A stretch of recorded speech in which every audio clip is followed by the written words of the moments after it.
So today we'll be talking about myths and legends pertaining to our part of the world, Pakistan. So Zania, I wanted to ask, do you know of any myths or legends?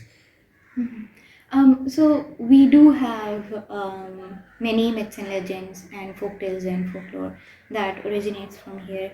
The one that I know off the top of my head is the Arabian Nights, and we still don't know who actually wrote the anthology. And I think it's interesting how it's sort of been the stories that we do hear from the Arabian Nights, they have been sort of Disneyfied.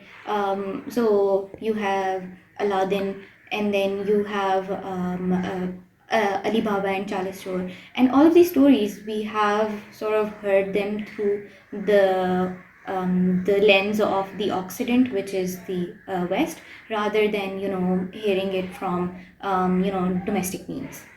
And I do find that interesting because with the West, it was mostly Orientalism, but in the East, there's this gradual influence of religion that plays heavy aspects like Buddhism, Islam, things like that. They spread to the East, and I think that's where that sort of media got their hands on our myths and our legends.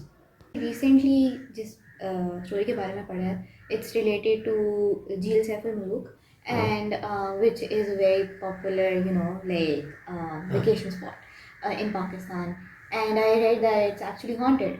The story basically is that this prince, he fell in love with the fairy that resided there, and they were both in love, but then the demon that she was actually promised to, he found out, and he killed them both.